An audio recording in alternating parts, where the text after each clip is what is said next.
नमस्कार दोस्तों, स्वागत है आप सभी का हमारे YouTube channel finance with Brajesh पे। जैसा कि हम लोगों ने पिछले वीडियो में डिस्कस किया था कि जीएसटी डिपार्टमेंट के द्वारा टैक्स पेयर को कौन कौन सी नोटिस इशू किया जा सकता है। उसमें हम लोगों ने एक नोटिस देखा था ASMT 10, जो सेक्शन 61 के अंदर डिपार्टमेंट के द्वारा हमारे फाइल किए गए रिटर्न का स्क्रूटनी किया जाता है और उस केस में किसी प्रकार का कोई डिस्क्रिपेंसी अगर डिपार्टमेंट को मिलता है तो उस केस में वो नोटिस इशू किया जाता है। कई मर्तबा हम लोग देखते हैं कि जब डिपार्टमेंट के द्वारा ASMT 10 इशू किया जाता है, उसका रिप्लाई न देने पे स्टेप बाय स्टेप वो नोटिस इस पोजीशन में पहुंच जाता है जहां डिपार्टमेंट के द्वारा ऑर्डर कर दिया जाता है, मींस DRC 07 हो जाता है।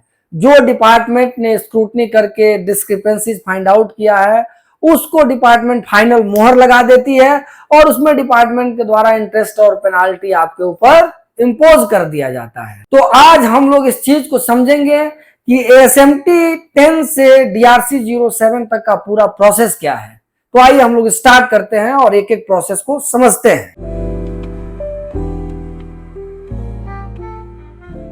सबसे पहले डिपार्टमेंट जब भी हमारे द्वारा फाइल किए गए नोटिस का स्क्रूटनी करती है और अगर उस स्क्रूटनाइजेशन में डिपार्टमेंट के द्वारा किसी प्रकार का कोई शॉर्ट पेड या नॉट पेड या गलत ITC क्लेम या गलत रिफंड क्लेम इस टाइप का कुछ भी अगर डिपार्टमेंट के नजर में आता है तो उस केस में डिपार्टमेंट के द्वारा एक शो कॉज नोटिस इशू किया जाता है, जिसको हम लोग ASMT 10 कहते हैं। ASMT 10 में डिपार्टमेंट के द्वारा हमसे पूछा जाता है कि जो भी डिस्क्रिपेंसी डिपार्टमेंट ने फाइंड आउट किया है इसको क्यों नहीं आपके अगेंस्ट कंफर्म कर दिया जाए।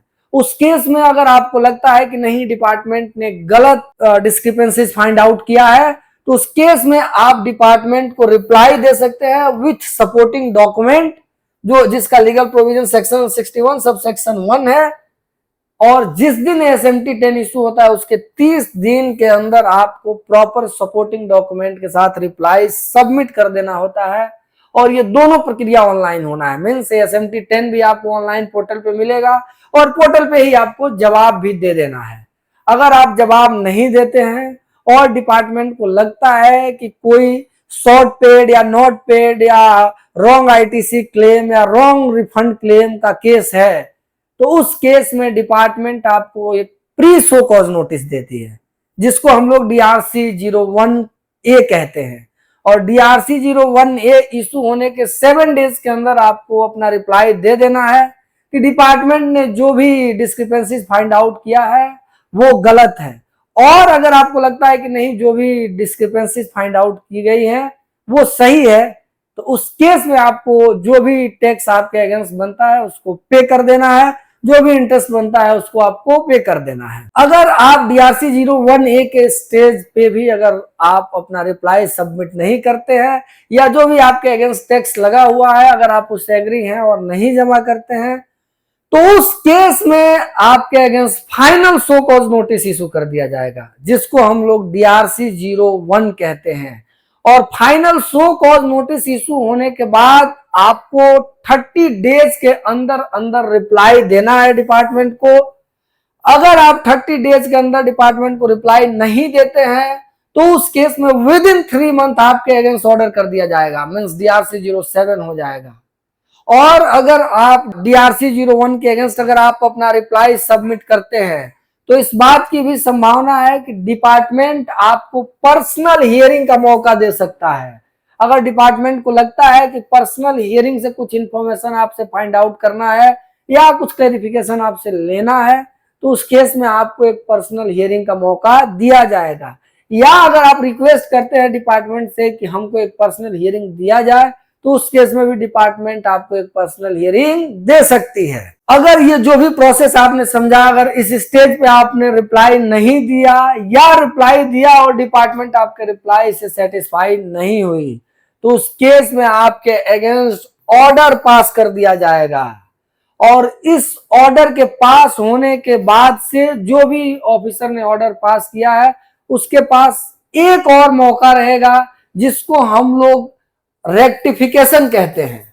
और ये रेक्टिफिकेशन तभी हो सकता है जब मिस्टेक अपेरेंट फ्रॉम रिकॉर्ड हो, मींस साफ साफ दिखता हो कि ऑर्डर पास करते समय ऑफिसर के द्वारा ये गलती हो गई है। अगर ऐसा कुछ नहीं होता है तो इसके बाद से फिर दो प्रक्रिया शुरू होती है। पहला, अगर आप डिपार्टमेंट के द्वारा पास किए गए ऑर्डर के साथ एग्री हैं तो आप जो भी पेमेंट बनता है इंटरेस्ट के साथ और जो भी पेनाल्टी डिपार्टमेंट के द्वारा इम्पोज किया गया है उसको आप जमा कर दें। या अगर आपको लगता है कि नहीं, अगर आप डिसएग्री हैं तो उस केस में आप अपील कर सकते हैं।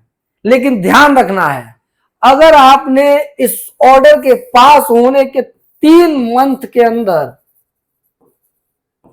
और 1 महीने का कंडोनेशन है कि आपको 1 महीने का अगर आप कंडोनेशन रिक्वेस्ट डालते हैं तो उस केस में डिपार्टमेंट क्षमा कर सकती है 1 महीने का। और मीन्स ऑर्डर पास होने के 4 महीने के अंदर अगर आप अपील नहीं करते हैं तो उस केस में आपके अगेंस्ट रिकवरी प्रोसीडिंग शुरू हो जाएगी।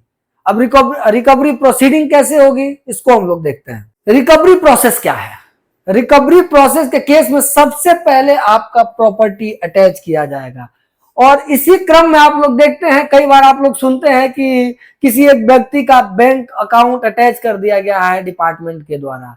वो इसी केस में होता है कि आपके अगेंस्ट ऑर्डर पास हो गया है और उसके बाद से आपने ना तो अपील किया है और ना ही पेमेंट किया है, तो उस केस में डिपार्टमेंट रिकवरी प्रोसीडिंग शुरू करती है और आपका बैंक अकाउंट अटैच कर लेगी, आपका व्हीकल हो सकता है सीज कर ले, आपका मूवेबल इमूवेबल प्रॉपर्टी सीज कर सकती है और ये सीजर के बाद से जो भी उसका ड्यूज है उसको रिकवर करती है। इंटरेस्ट, पेनाल्टी जो भी है, प्रोसिक्यूशन के जो भी चार्जेस हैं वो आपसे रिकवर किए जाएंगे।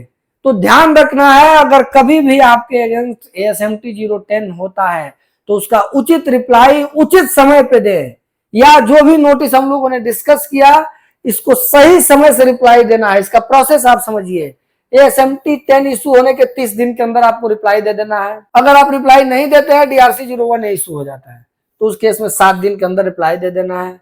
अगर ये भी नहीं देते हैं, DRC 01 इशू हो जाता है तो आपको 30 दिन के अंदर रिप्लाई दे देना है।